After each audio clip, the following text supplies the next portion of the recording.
Olá!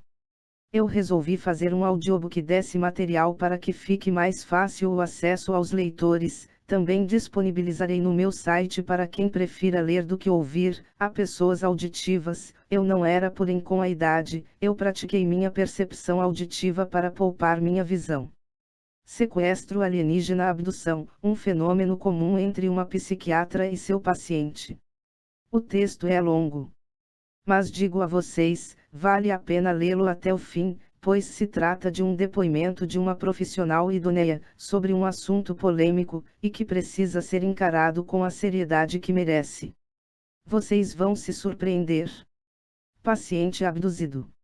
No dia 28 de novembro de 2002, fui para a CJM, onde trabalho no setor de emergência do HJM como médica psiquiatra. Mais ou menos pelas 15 horas, sentei no lugar ocupado pelo registro para analisar alguns papéis.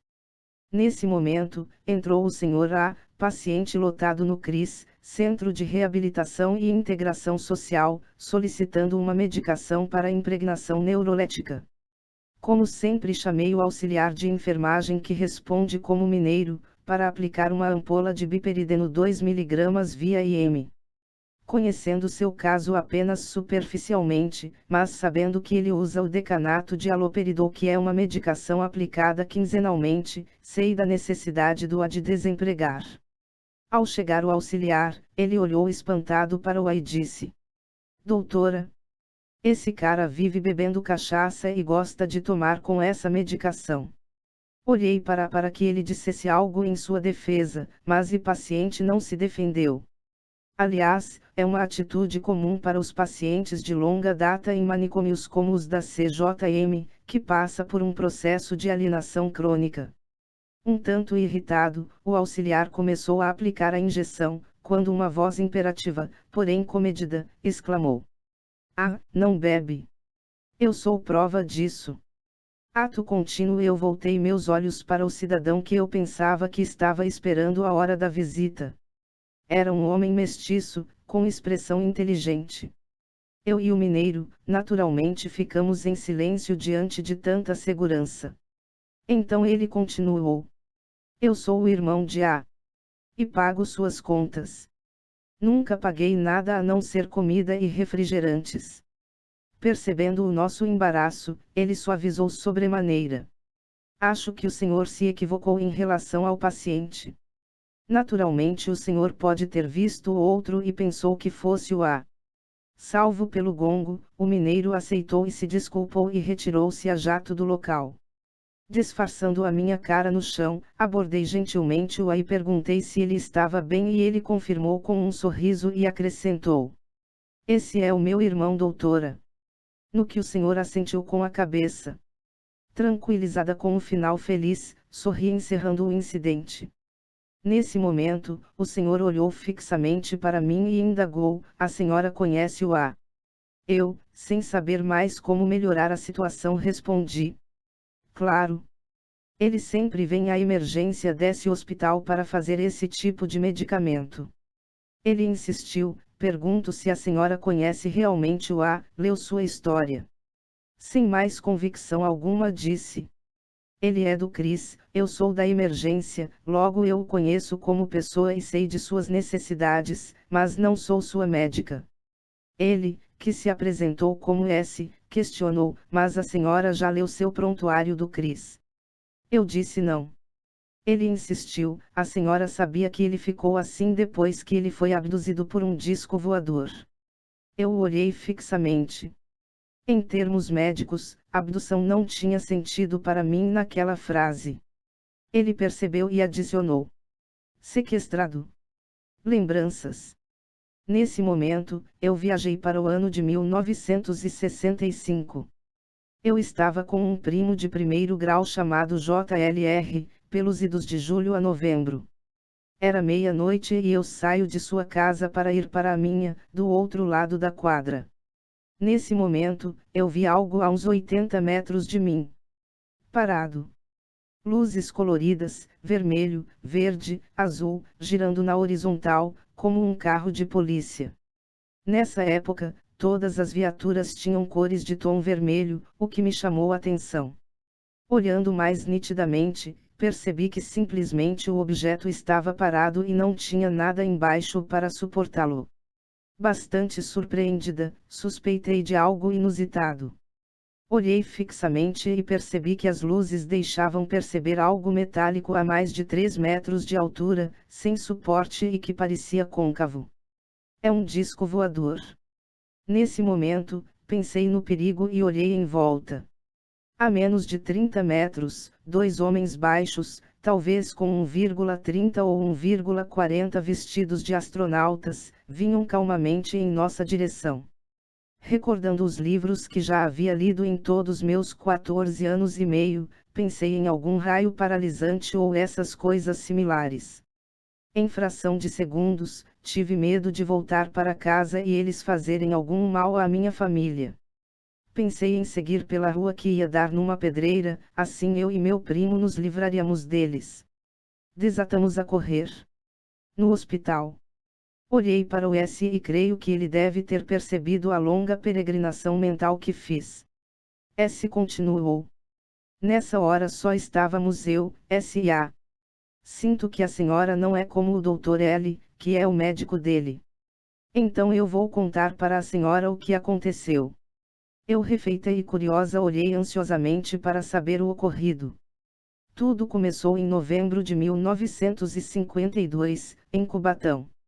Eu, e mais 9 moleques de minha idade, eu contava com 9 anos e meu irmão A, com 8, brincávamos de polícia e ladrão quando um vento muito forte chegou de repente. Antes que tivéssemos qualquer reação, um objeto se aproximou de nós. Tinha o tamanho do Maracanãzinho. Nesse momento, eu quase pus tudo a perder. Lembrei-me do Independence Day. Filme de um exagero fenomenal e tão discreto como uma revoada de hipopótamos. Com minha esforçada contenção do riso, ou gargalhadas, ele continuou.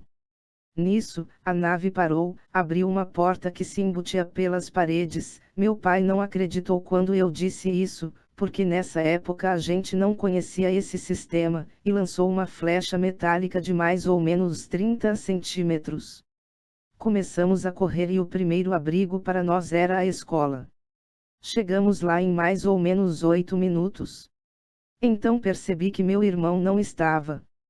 Como irmão mais velho, me senti, e sinto, muito mal por não ter parado para socorrê-lo. Cheguei a casa e contei tudo. Um monte de pessoas então saiu para procurar o A. Ninguém sabia onde ele estava, até que houve um telefonema da estação para nossa cidade, perguntando-nos se conhecíamos um menino com as características de meu irmão. Chegamos até lá e encontramos-a em choque, não reconhecia ninguém. Nós o levamos para casa e intentamos todos os médicos de Cubatão. Ele piorava a cada dia. Doutora, levamo-lo para tudo que era médico e ele ficou para morrer. Quais os sintomas? Perguntei curiosíssima, e voltei a dizer. Aliás, vou fazer melhor, vou abduzir você até meu consultório para que você me conte tudo. Ele sorriu e apercebeu que não era hora de permanecer, orgulhoso de ver seu irmão sendo atendido com atenção, coisa que falta na nossa prática médica. Ele saiu contente. Entramos em meu consultório e quando havia uma emergência eu atendia e logo voltávamos ao tema. Meu irmão pegou uma enorme quantidade de enfermidades, principalmente na pele. Furunculose e uma coisa que não sei definir. Voltando a 1952. Novamente eu fiz uma viagem até novembro de 1952, quando eu tinha 1 ano e pouco e passei por uma experiência semelhante. Eu nasci em julho de 1951.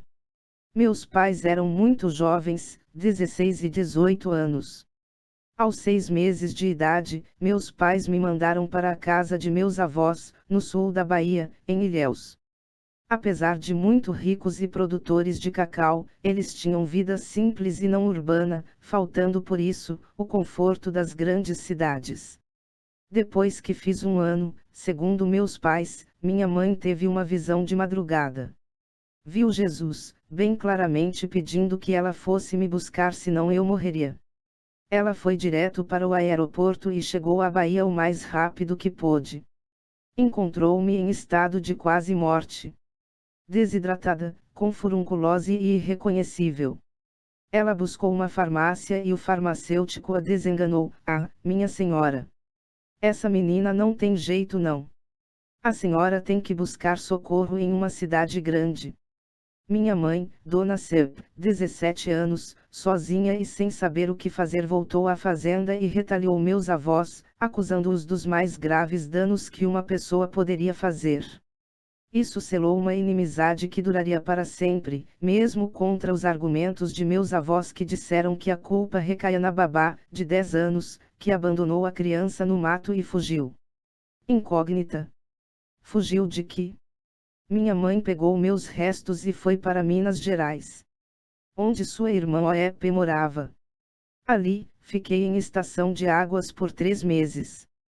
Minha saúde foi restaurada, porém uma coisa foi percebida gradativamente. Eu estava cega de um olho, permaneciam as luzes, porém sem foco. Isso me causou um estrabismo bastante grave. No consultório, se falava enquanto eu comparava minha história, a época, as doenças e tudo mais. Que história terrível você está me contando! Exclamei lamentando a mim mesma. Doutora.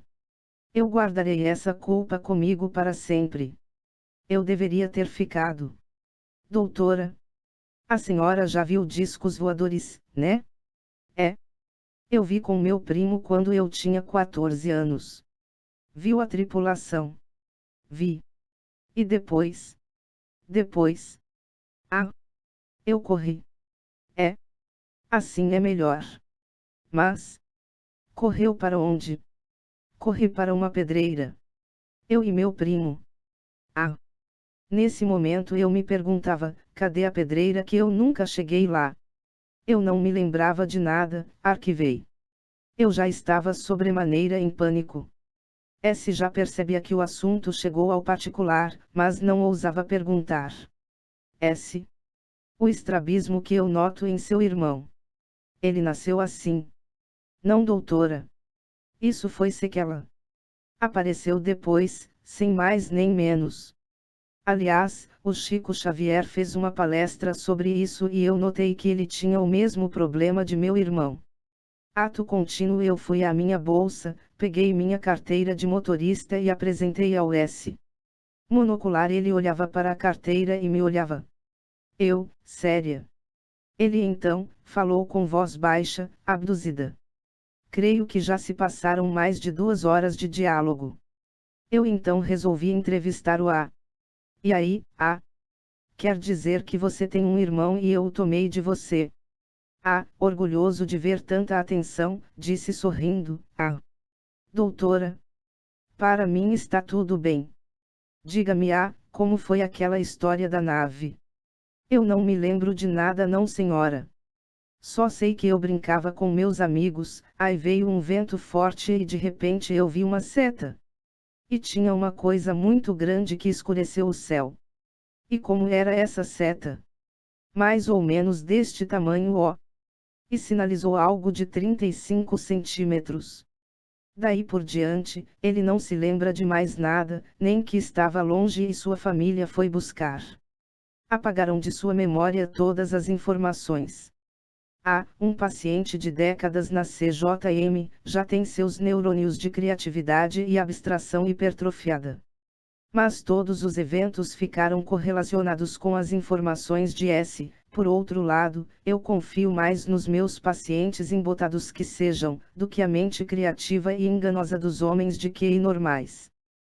Também me informou que durante alguns anos, não acordou para os fatos, somente com 18 anos, quando foi servir exército no Ceará, que começou a procurar alguma coisa que curasse seu irmão. Refere ter ido para a Universidade do Ceará onde cursou pedagogia e psicologia. Não teve direito a participar dos trabalhos ufológicos porque não havia sido abduzido e só era testemunha. pesquisador por conta própria, autodidata em fenômenos UFOs, conseguiu perseguir a rota do agora já famoso, para nós, OVNI de novembro de 1952. Descobriu que ele foi visto no Ceará e ali abduziu pessoas, uma delas com o nome de Walter. Nesse suposto abduzido, na mesma época da abdução de A, foi encontrado em seu crânio, um chip.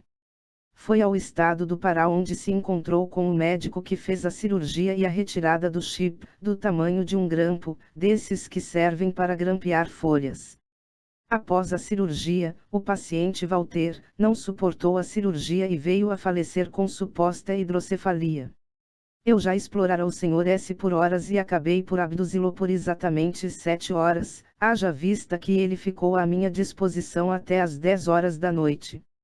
Ele deixou seu telefone comigo e sei que qualquer iniciativa para desvendar o caso de seu irmão será abençoada. A essa altura, eu já debulhava minha vivência para ele. Sentia uma confiança naquele senhor de 60 anos que se apunhalava por não ter se lembrado de seu irmão. Exatamente há meio século. 2 destinos. Não? Com o Walter, 3 destinos. Não muito mais destinos se cruzavam numa experiência desconhecida, numa moral estranha, que beneficia uns e destrói outros. Eu sentia agora todo o meu império de crenças ruírem como o World Trade Center. Sem querer, aquele homem se apresentou para mim, num fatídico dia 28 de novembro de 2002. E ia mudar minha vida e a de minha família, talvez para sempre. Asterisco Analigia Santos Francisco é médica neuropsiquiatra e hipnóloga.